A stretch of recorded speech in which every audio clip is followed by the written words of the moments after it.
The early 2000s Nickelodeon series named Danny Phantom had a cult following and fans still to this day. Even though it only got 3 seasons, fans still love this show. So what made it so great? Well, that's why I'm here. I'm your host Jerry from Uncle Jerry the 50 Productions on Loogie SD 2000's channel with a brand new microphone, so hopefully you can actually hear me now. That would be good if you clicked on a video and then you could actually hear the person you wanted to see in the video. It just roll the intro.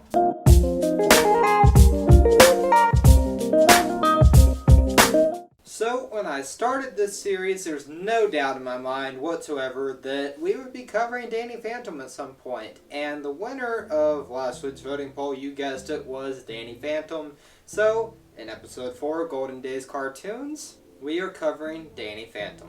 Now there's really 2 things I want to cover in this video, and this is what kind of makes it special because, well, not every show has this 2 certain themes.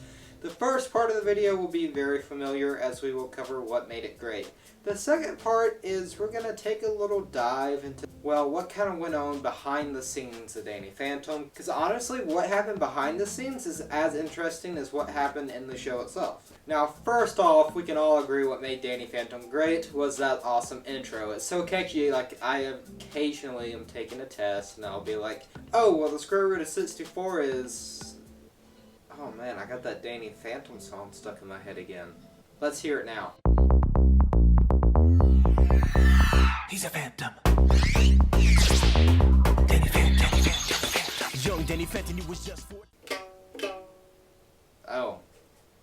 The clip is over. I wasn't trying to play like the guy in the video for the intro of Danny Phantom. And just like Teen Titans, what also made it great is the little love game they had going on between Danny and Sam. Again, we don't really know if they ever got official in the show, but we do get a lot of teases, such as this. How do I get through the thick head of a 14-year-old boy? Oh, darn it. Hi. Mind if I join you?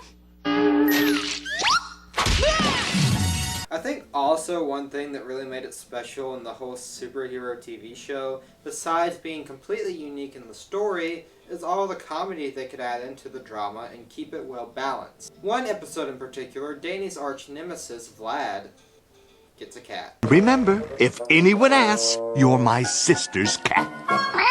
But don't get me wrong, the show was not only a comedy, it also had drama backed by weight to it to add more of a serious tone to the show.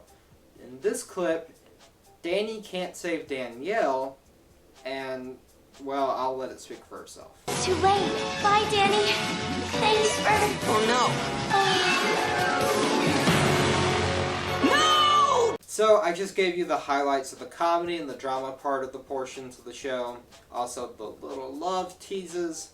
And I would love to dive in deeper, however, I don't want this to be a 20-minute long video, so we're going to move into our next segment of what happened behind the scenes. So Danny Phantom was not that kind of one season, one hit wonder show where the one season's ratings were up here, and then the second one down here, and the third one down here.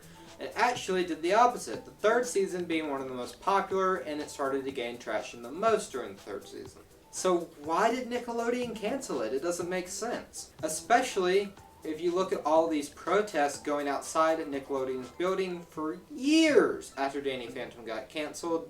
You would think Nickelodeon would just go ahead and renew the show. Well, a little behind the scenes trivia, Nickelodeon was actually transitioning powers and they had a brand new president of Nickelodeon. And you think, well, that might not be bad. This president brought us Avatar: The Last Airbender. Which actually might be bad in a second. Sorry, fans, but this is why. I'll get to that in a minute. So switching presidents is not a bad thing. However, there's a thing called economics, and it just ruins everything. In 1930, the Republican-controlled House of Representatives, in an effort to alleviate the effects of the... Anyone? The Great Depression, passed the, anyone?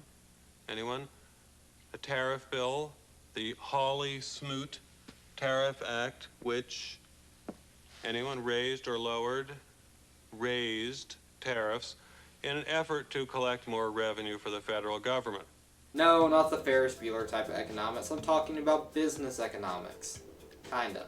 You see, if Danny Phantom turned out to be a flop, then that president would have to take the heat for it. So the president of Nickelodeon wanted to bring as many new shows on the block as possible to kind of limit his reliability for any old shows tanking, and also bringing new shows in his belt that he could take credit for why Nickelodeon's doing so well. But this isn't the complete story. There's also been a lot of rumors that because Danny Phantom had a lot of adult content in the fan area, if you know what Rule 34 of the internet is, you know what I'm talking about. There are rumors that Nickelodeon caught on to this and had to shut it down immediately.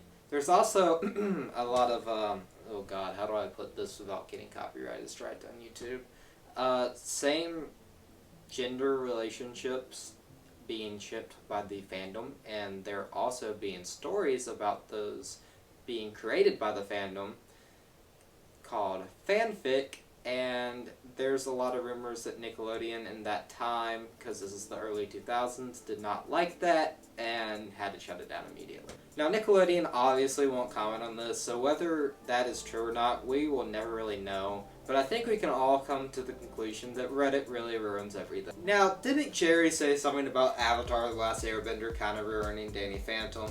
Well, kinda. There was a toy line for Danny Phantom already in the works, being produced. They have the mock-ups and everything. Literally all they had to do was make them in China and then ship them over to the US, which is like the easy part of it all. However, at the last minute, the rug was pulled under from Danny Phantom, and they gave the toys to Avatar: The Last Airbender instead. I'm not complaining because I love the Avatar toys, but I really think there were room enough for both. So that's it. That's kind of the behind the scenes of Danny Phantom and the regular scenes of Danny Phantom combined into one video. Let me know if you like this kind of history of type of thing, and maybe I'll do it again in the future. However, I just thought it was very fitting to Danny Phantom to include it in this one, since a lot of fans today still love Danny Phantom and are petitioning to get it renewed for a 4th season. Let me go ahead and vote up in that iCard whether or not you want to see Danny Phantom Season 4. It's like a yes or a no, and you just click it, and it's like the Golden Day Cartoons community polls, which you can vote in now. Well, kinda. I mean, you can vote in Sunday, but it's going up this week. Are you thinking to yourself, man, I really wish my favorite cartoon could get on the show? It can! That's where the community polls come in place. Me or Zach will put up a community poll of 3 options, and you vote for the one you want to see now. If you want your show listed in that poll on Sunday, go ahead and comment it down here, and we will include it. Thank you guys for watching. Let me know how I did in this video. Also, make sure to like and subscribe if you want to see more Golden Days cartoons. You can click up in that iCard for the playlist, or down in the description below, and also in the playlist section. I've been Jerry. Thanks for watching. Peace out, ghosts. Also, a fun tidbit, the creator of the show, Butch Hartman, wanted to name the Ghost Zone the Phantom Zone, but couldn't because Superman owns the Phantom Zone. So if you stuck around for that, then there you go. There's your little fun fact of the day.